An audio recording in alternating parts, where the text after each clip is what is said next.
November, December, January, February. After 5 months, bumalik at gustong i-retract ang sinabi niya noong October 2016. At ngayon, kumakanta ng ibang tono. Alam po namin na malaki ang ibinayad ng mga dilawan na to the extent na kausapin ang 8 high-profile inmates na nagtetestigo tungkol sa drug trade sa loob ng Bilibid. Dahil sa araw na ito, ang plano nilang patumbahin ang Duterte administration. Kayo ba ay papayag? 6 na taon si Pinoy. 6 na taon ang kanyang nanay na nagsilbi sa ating bansa. May nagawa ba sila? Na diskubre ba nila na grabe na ang drug addiction dito sa ating bansa? Hindi. Dahil mismo ang Secretary of Justice that time is the drug protector of the big-time drug lords inside the Bilibid. Sinabi niya, kaya galit na galit yan sa akin. At if you remember, ewan ko kung sino ang nakapanood sa inyo dito, na pinipilit niya si Chief PNP Bato. Pangalanan kung sino yung personality na kasama ng mga police officers natin para kunin si Kerwin Espinosa. So nang pinangalanan ako ni Chief PNP, immediately I stood up. And when she saw me, sabi nga, nagsisigaw na siya doon. Lumabas ng pagka-bipolar niya. Let her sit down! Let her sit down! Ang ginawa ko po, kinawayan ko siya, at nagsabi ako ng be.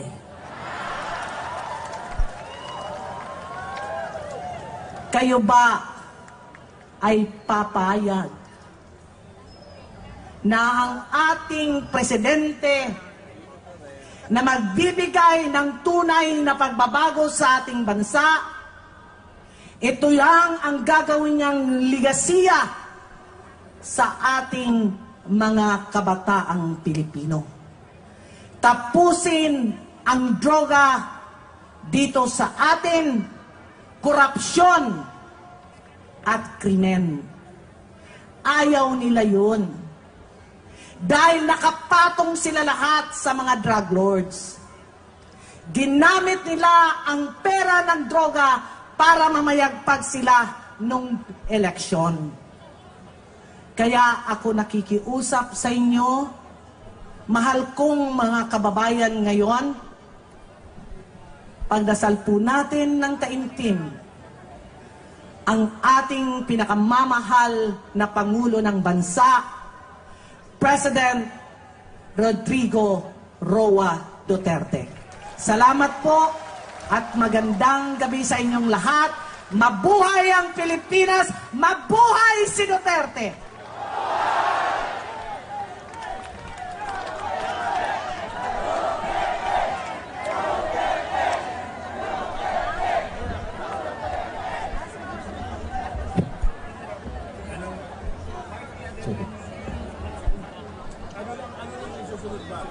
Program. Ano na po? Sige, kumuha ka na isa pang microphone. Isa pang microphone. Ilan ba na?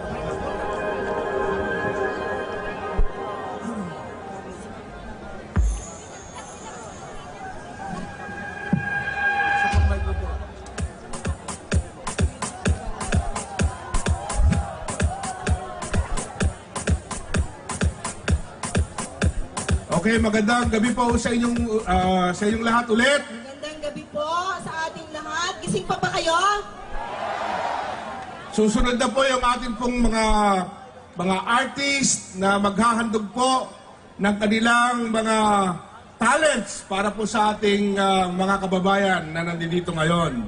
Pero bago siguro natin Yusek Jan ituloy yung Yes. ating concert ngayong gabi, gusto ko lang hong linawin sa ating lahat kung bakit tayo naririto. Nananawagan po tayo sa ating lahat na mamamayang Pilipino na tayo'y magkaisa. Sana po, ako rin, no?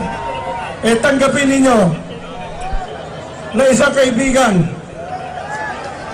para po tayo ay magkatulong-tulong sa pagbabagong tunay na darating. Huwag po kayong susuko at huwag kayong mananawa. Salamat sa inyo, mga organizer nitong ilagay nyo sa puso na tayo ay walang kaaway. Ang kaaway lang natin dito ang droga, ang sugal, at sino? Yung mga ayaw magdala ng responsibilidad. May mga tinenover na po akong mga dokumento na ibubunyag po sa inyo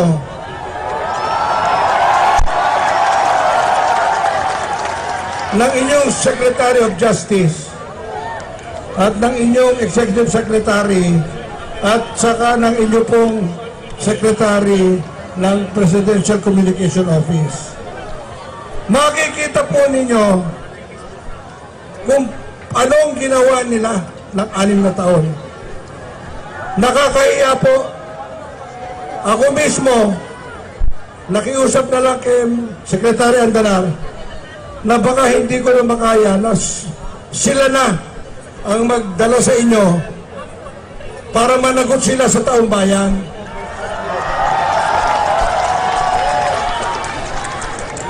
Matuwid na daan daw. Yung pala matuwid na dumidiretso ang koleksyon ng pera sa mga bulsa nila. Makikita po ninyo sa mga susunod na araw yung mga dokumento po na yan kung paano nila kinukolekta buwan-buwan. Kaya sandali lang kaya nilang magbayad ng 100 milyon para manuhol. Kasi baliwala po pag nakita ninyo yung koleksyon na kanilang ninanakaw. Pagkatapos sisigaw sila na matuwid, boss ko. Boss ko kayo. Paano naging boss ko kayo? Ninanakawan ko kayo? Walang respeto sa taong bayan. Boss mo, nanakawan mo. Kaya mabatiin ko kayo uli ngayong araw na ito dahil sa akin po, malapit po ito. Magmula po nung 31 years ago, hindi po ako nawawala ng pag-asa na yung pagbabago darating. Ngayon yung pagbabago po na yan, naaaninagan ko na po at yan ay siyang aking inaasahan na at least ako in my retirement age, in my lifetime, pagbabago came into being. Maraming salamat po at kayo, sa inyo lahat, utang na loob namin. Ang EDSA dapat itago nyo sa puso nyo at hindi sa puso ng dilaw.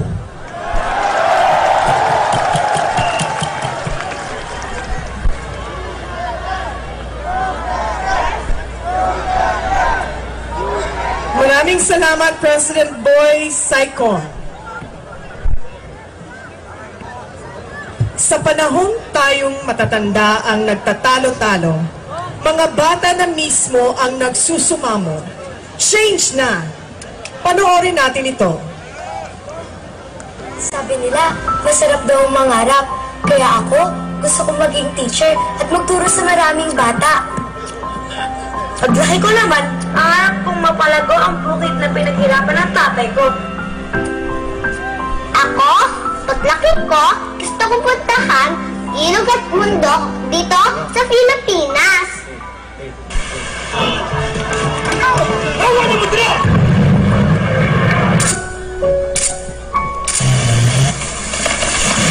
Pero maabot ko pa kaya ang pangarap ko kung nauubos na ang pang-aral ko dahil sa bisyo ng mga magulang ko?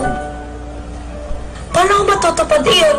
Kung sobrang tagal at parati na ang pila namin ng tatay ko tuwing humihingi kami ng asistan sa gobyerno.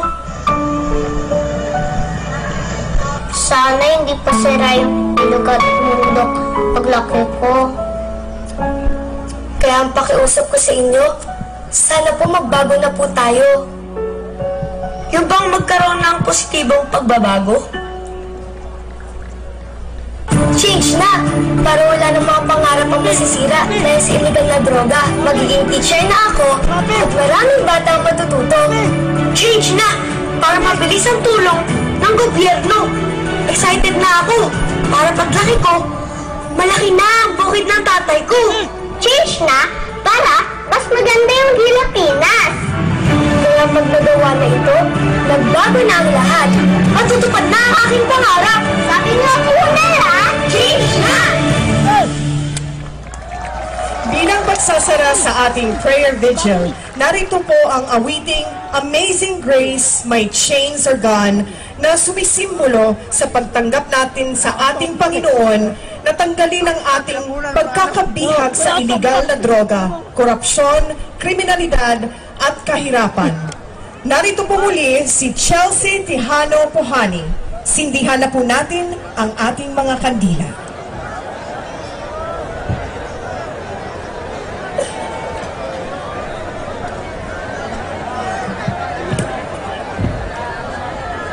Let us all sing together, Amazing Grace, My Chains Are Gone.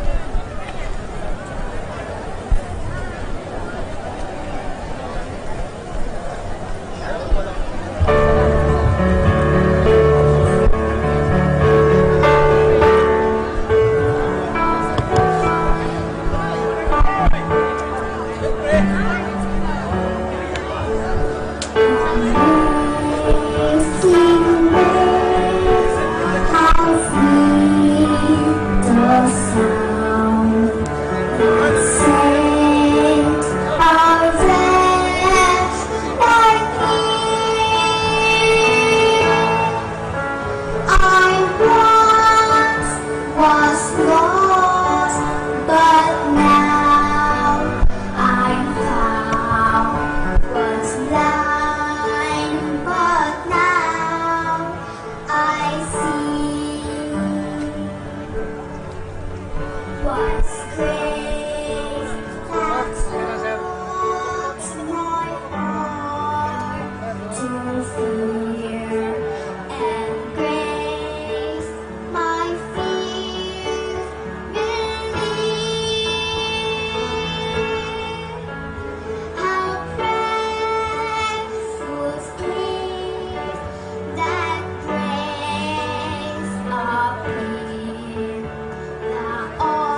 Mga kaibigan, yaan po ninyo natutunghayan ang ongoing program. Dito po yan sa Quirino Grandstand sa lungsod po ng Maynila. Mabuhay si Presidente Duterte! Ito po ay bilang bahagi pa din po nitong ginagawa nga po programa para po bigyang suporta. Ito pong si Pangulong Rodrigo Roa Duterte sa kanya nga pong ginagawang kampanya para po malabanan na po ito pong illegal na droga, kriminalidad at kahirapan, gayon din po ng korupsyon. Sa mandali pong ito dito sa loob po ng Grandstand area, halos punong-puno na po. Ito pong loob po ng Grandstand at napakarami na rin po. Ito mga kababayan natin na patuloy po ngayon na sumama po dito po sa Freedom Rally, gayon din po ng Vigil. So, maya-maya po ay magbibigay po tayo ng tuloy-tuloy na update live mula po dito sa Quirino Grandstand sa lungsod po ng Maynila. Ito po ang PTV Special Coverage. Ako po si Julius Nasambron at ito po ang ating patuloy na pagbabantay tungo sa pagbabago sa ating bayan. Maraming salamat po. Pinupunan itong ating mga kalaban. Mawawala sa ating mga puso sapagkat tayo ay binigyan ng pag-asa, una-una ng Panginoon at sa isang taong kanyang hinirang manguna ng ating bansa, si President Rudy Duterte. Mabuhay si Presidente! Mabuhay ang Pilipinas! Thank you. Tayo po ay nagpapasimula pa lamang ng ating programa ngayon dahil naririto tayo, this is a vigil, magdamag tayo po naririto at bukas ng alas 6 will be the start of the show of force ng lahat po na nakikisa sa pakikipaglaban ni Presidente sa gyera laban sa illegal na droga. Kaya ngayong gabi, we will have some good entertainment galing sa ating mga celebrities. At huwag ho kayong matutulog. Naririto tayo.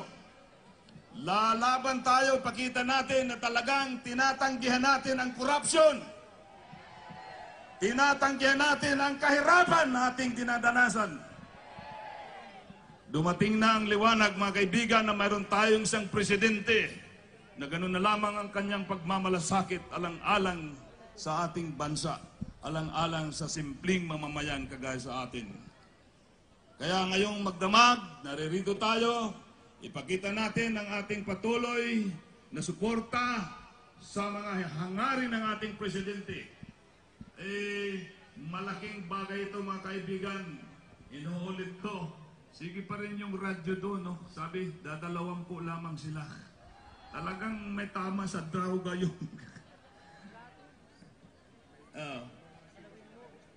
Mayroon darating, CEO, Mr. Can you please announce what is coming up here? Darating pa po yung mga maraming mga performers ngayong gabi para po magbigay ng mga entertainment po sa atin ngayong gabi. Nandiyan na po